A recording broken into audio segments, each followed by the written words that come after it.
Palpatine's return after the events of Return of the Jedi is probably one of the most controversial and divisive things in all of Star Wars.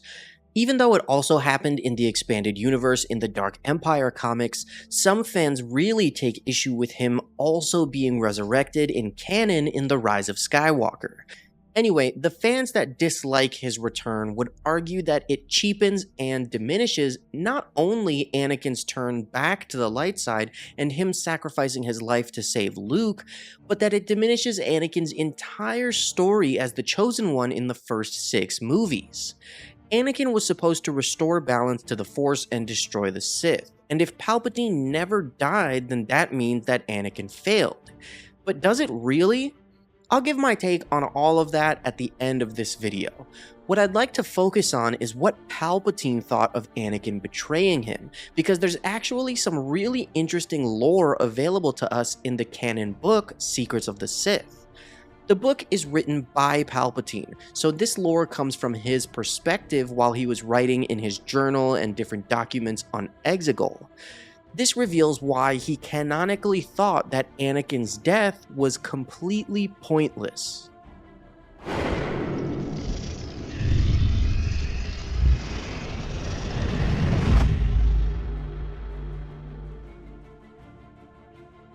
So this comes from the section of the book where Palpatine writes about Anakin Skywalker. None in the galaxy has ever proved my equal in the power of the dark side. But in matters of the Force, there is one bloodline that cannot be ignored, the Skywalkers. My most powerful apprentice, Darth Vader, was born a Skywalker. Though his darkness was feared across the galaxy, there remained a loathsome spark of light buried within him that he failed to smother. Young Anakin Skywalker began life as nothing more than a slave on the desert world of Tatooine, but the boy was blessed with a power unrivaled by any except my own. Anakin was believed by the Jedi to be a Vergence, an entity surrounded by a rare concentration of Force energy. They even convinced themselves that the child was the Chosen One, described in an ancient Jedi prophecy. So certain were they that Anakin would bring balance to the Force, they failed to consider what that might truly mean. As Anakin's powers intensified, so did his emotions. He wanted more than his feckless order could offer him. I planted seeds of doubt in his mind about the Jedi and their dogma, but it was not doubt that would lead young Skywalker to abandon the Jedi path. It was love and the fear of losing it. Though romantic entanglements were long forsaken by the Jedi, Anakin entered a forbidden union with a senator from Naboo named Padme Amidala. Unsettling premonitions of his pregnant wife's demise troubled the boy. He was willing to do anything to prevent that future from unfolding, and I was there to offer him a solution. Revealing my true nature to young Skywalker, I presented the dark side as the only path to ensuring his beloved's survival. He submitted himself to me, a Jedi no longer, and rose as my new Sith apprentice, Darth Vader. At my command, he turned against the Jedi Order. He massacred his brethren at their own temple, giving no quarter. He had returned balance to the Force indeed, by drowning out the light and freeing the darkness. But Lord Vader would have no time to revel in his triumph. Struck down by his former Jedi Master Obi-Wan Kenobi on Mustafar, he was left burned and mutilated. Though I managed to salvage his broken body and sustain his life, he would soon come to wish that I had not. Upon my command, Vader's broken frame was remade, fitted with cybernetic parts and sheathed in an obsidian armor. He re-emerged as a towering symbol of the Galactic Empire's might. His rage grew, fueled by the loss of Padme Amidala, a death that I convinced Lord Vader was caused by his own hand. The grief drove him deeper into darkness, and further under my control. But Lord Vader's tragic past would not stay dead. He sought the arcane secrets that might reunite him with his lost love. However, after many failures, he returned his focus to the Empire, cutting a swath of destruction across the galaxy in my name. All who rose to challenge my disciple fell by his crimson blade, until another ghost from his past returned to haunt him. Years later, Lord Vader found himself once again locked in combat with Obi-Wan Kenobi. My apprentice redeemed his past failure and struck down his former master, but he soon discovered that Kenobi had taken on a new apprentice, Luke Skywalker, a young boy strong in the Force whom Vader would soon learn was his own son. Lord Vader had believed his child had died with Padme. It was the fear, pain, and suffering stemming from that loss that powered him for so long. But now a different emotion began to surface within him, one he had not experienced in ages: love. His fear of losing his wife had pushed him toward the dark side. To save his son, he would choose a different path. Lord Vader turned against the darkness and betrayed his true master. Anakin Skywalker was reborn, just in time to die, his pathetic display costing him his own life. And all for nothing. Vader was gone, but the Sith would return. The rebel fools believed I could be killed, that the ways of the Sith would die along with me. So I let them cling to hope, like the pathetic creatures they are, desperately grasping for the light just beyond their reach. But darkness is eternal. Unlike the light, it cannot be extinguished. It will always find a way to rise again, and I, Darth Sidious, have risen with it. My old empire crumbled, undone by the weakness and betrayal of those beneath me. Yet those who worshipped the Sith, who exalted the dark side of the Force, lived on. In the shadows of the unknown regions, they grew ever stronger. In my name, they prepared to strike back, to vanquish those who sought to end my reign, to unleash my righteous vengeance. As the Empire perished, I was born again. My consciousness transferred into a new body on Exegol. Alas, even after years of experimentation, the cloning techniques employed by my acolytes of the Sith Eternal were inadequate. They could not create a vessel capable of containing my unfathomable power. Though my soul remained complete, the flesh designed to house it began to fail. To continue my plans for total galactic domination, I would need a form worthy of my might. It was clear that this defective mortal shell would not be enough. My new body's deformities were severe. Unable to leave Exegol, I would have to spread my influence across the galaxy through less direct means. So I really enjoyed reading that from Palpatine's perspective in first person, and I really like that this book, Secrets of the Sith, is supposed to be written by him, and it's him going over all the powers of the dark side and the history of the Sith and stuff like that. And I like how he talks about how he felt about Anakin betraying him and killing him and whether it really meant anything or not. And yes, that's the big debate in the fandom over the past few years since The Rise of Skywalker came out.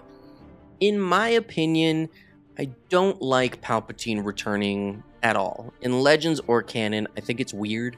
I think that people give Dark Empire a pass because it was published before Episode 1 came out, so before George even introduced the prophecy of the Chosen One.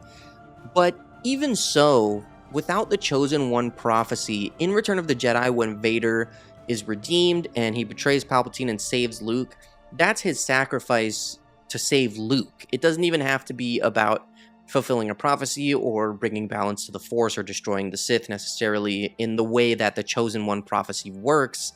It can also just be about him saving Luke and turning his back on the dark side. So my point is that even if we take away the Chosen One prophecy, there's still a very deep part of Anakin's sacrifice there without there being a prophecy like that.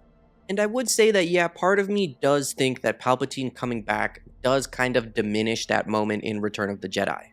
But in terms of the Chosen One prophecy in general and Anakin bringing balance to the Force and destroying the Sith and whether he fulfilled the prophecy or not, I'm honestly kind of indifferent at this point. You know, obviously I respect George's vision. I love George. He made Star Wars.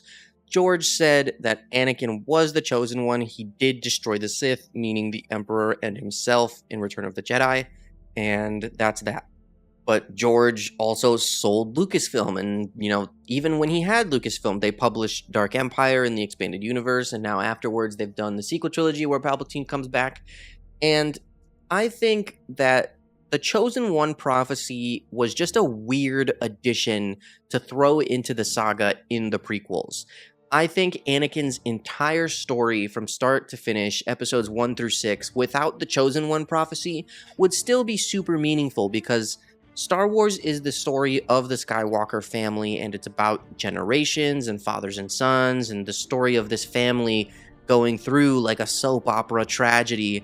And Anakin didn't need to be some sort of messiah like Paul Atreides figure to have that extra weight to his story, if you know what I mean. Like, I just think that the Chosen One prophecy was really unnecessary for them to, for George to throw in there.